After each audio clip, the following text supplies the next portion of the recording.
pacerny. And I will tell you a little bit later about them. To your right and to your left. Wave your hand. We also have an example of infantry of John Turk Sobieski that has been formed in likeness of famous Turkish Janissaries, which was the best, arguably, infantry of the time. Right there. As we will go through this discussion, please feel free to ask questions. Not too much, though. And we will ask for volunteers to step up here, like yourself, to help us with this presentation. The first thing, where the Commonwealth came from. You'll see the picture on the left. It's a Polish king, by God's grace, Zygmunt August. He was the last Polish king from the dynasty of Jagiellons.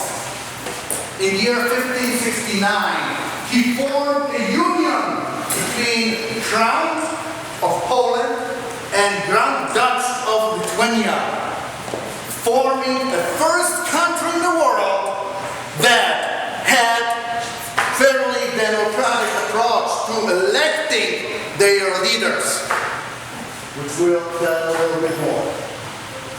Next page, please. The country that has become was the largest country in 16th, 17th century Europe. The border, northern border, was on Baltic Sea, and we were reaching all the way to Black Sea, almost to Crimea.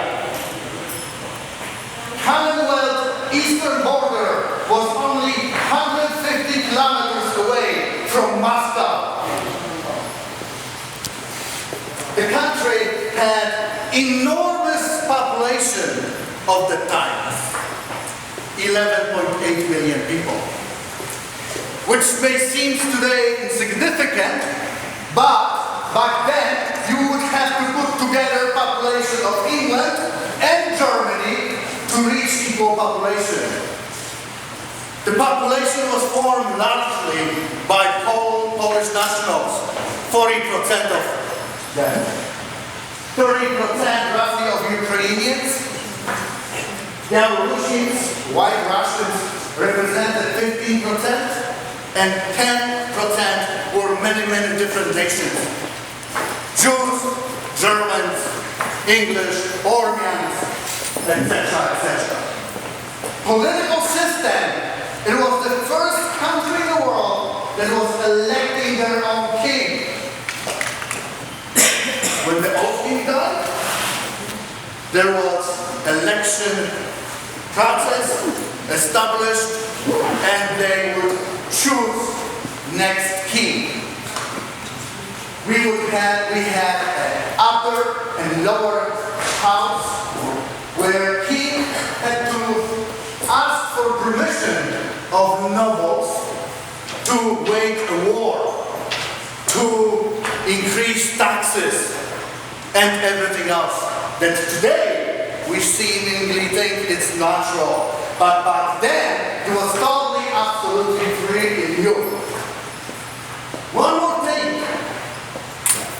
Rzeczpospolita, the Commonwealth of Poland and Lithuania, was a country known for religion freedoms. It was the only country in Europe where people were not prosecuted for religious reasons. We had a mosaic of religions. We had Muslims, few, but we did. We had Catholics, Protestants,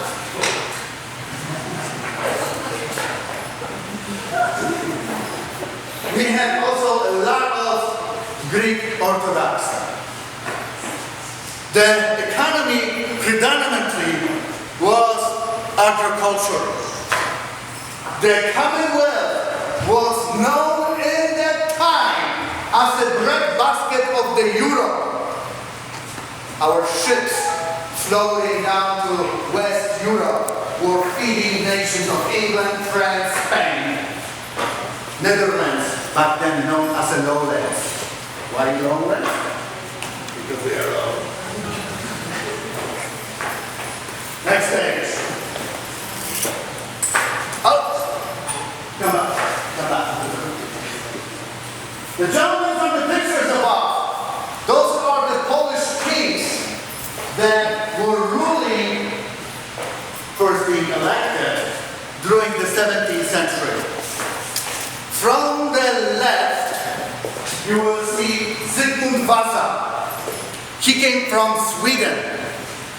With him, he brought a lot of problems. We'll talk about that later. Next to him is Władysław IV, his son, followed by young Kazimierz, who was younger son, younger brother, Gorybud Wiśniowiecki, and finally, the greatest king of Poland of that time, John III Sobieski. Those five were the ones that led the country through very turbulent 100 years. 100 years during which we had only 7 years without war. Country was fighting on all fronts, and I will tell you later who were our animals. That was a Freudian slip. Moving forward. Since we will talk about a lot about our armed conflicts, let's talk about explaining about army. Army was several types of armies. First of all, there was a kwarciana army. Kwarciana means in Polish, translated to English, a quarter army. Why a quarter? Because it was said that a quarter of king's income was to be dedicated to pay for that army. Hence, kwarciana army, or quarter army. Those were divided on armies of crown and Grand Duchy. We never had a lot of soldiers in those armies. The crown, they had 15,000 to 40,000 soldiers. Dutch, Lithuanian Grand Dutch may have had anywhere between 10 to 20,000 maximum. Not many soldiers. However, the quality was important. We also had multiple private armies of aristocrats. Families like Lubomirski would have close to 15,000 soldiers on their paycheck table. Sobieski, Radziwiłł, Ossoliński, Radziejowski, those families were extremely rich and they would keep standing armies. We also had a pospolite ruszenie. Every noble was required in case of war to stand and fight for its country. Back in the 17th century we were saying that Poland Commonwealth doesn't need defensive walls made out of stones and brick.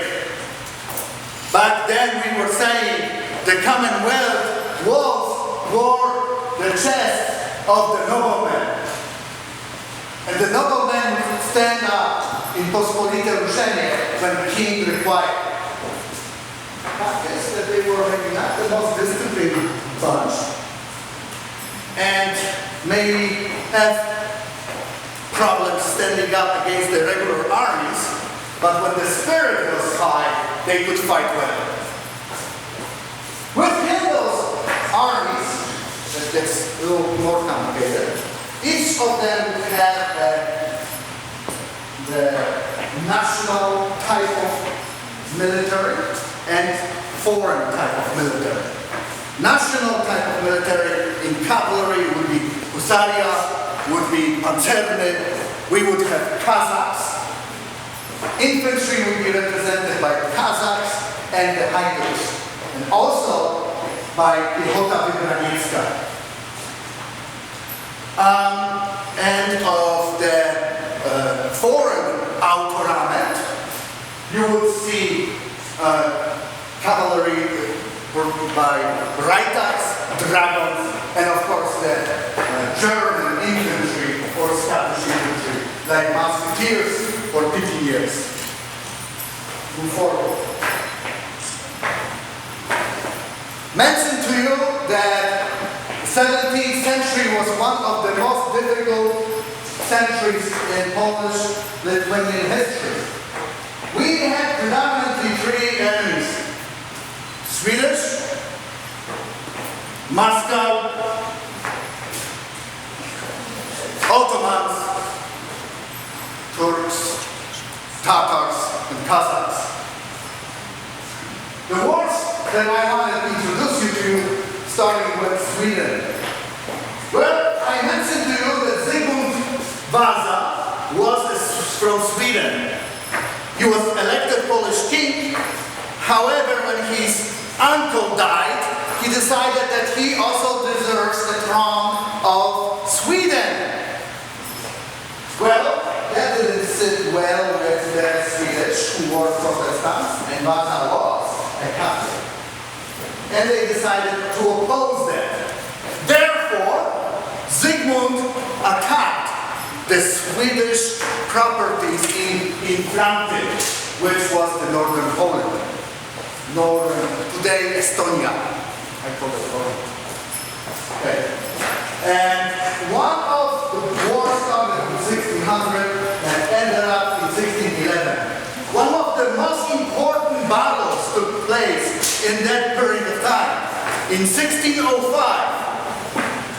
Hetman Litewski Chodkiewicz led 3,500 soldiers against the Swedish king Karol IX and found him in Kirkos.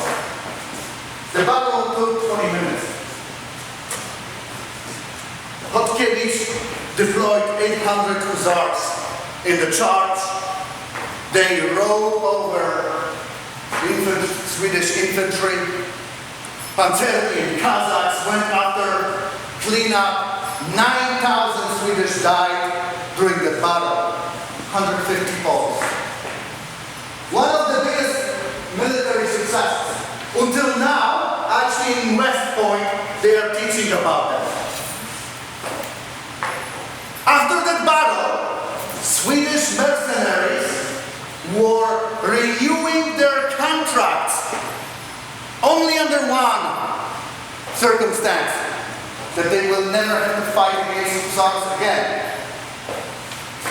That's how it was. Next conflict was in 1625 to 1629. That is famous or unfamous Gustav Adolf, who, again, didn't like the fact that Zygmunt Vasa was calling himself the king of Sweden. And Gustav Adolf invaded our northern properties in nearby Gdańsk. At that point of time was, well, it's called East Prussia or Prusy Królewskie. The war was difficult and long. At the beginning, Swedish were winning. However, after 1626, it started changing. The winds changed for to our better. In Battle of Gniew, Polish armies beat Karol Gustav again.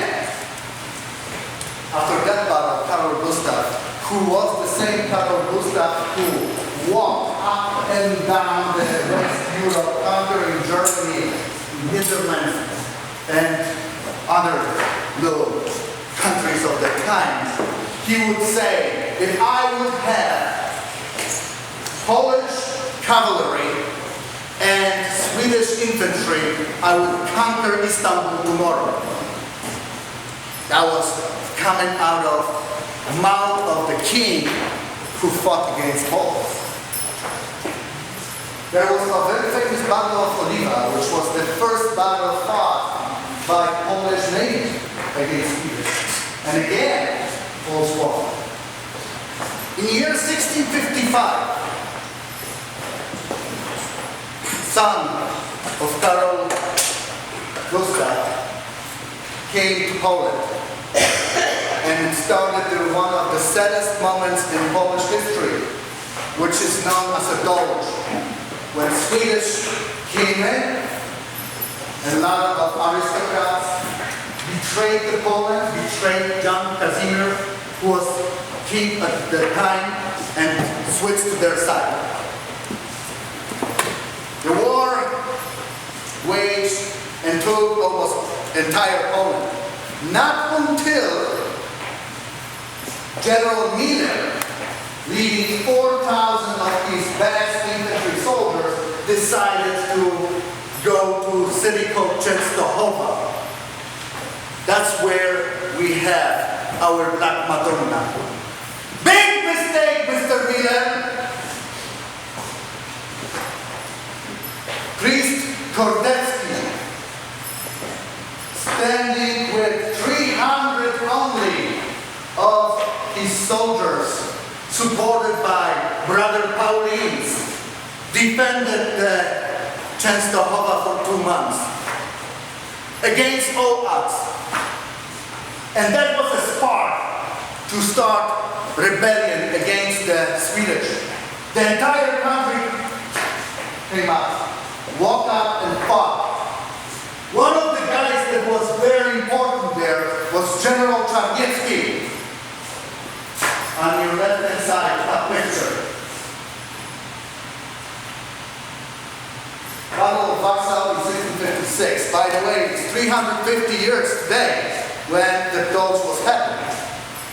It was a decisive battle which broke Swedish invasion, and slowly until 58 the Swedish were pushed out. Our next greatest enemy was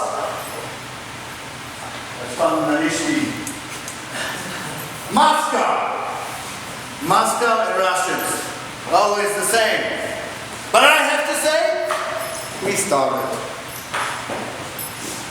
In the year 1604, somewhere around Ukraine, a peasant stood up and said, I am the son of Ivan the Grozny. I am the real next Tsar of Russia. Nobody really believes it. But guess what? Our nobles thought, well, that's a good excuse to invade Moscow. And they did it!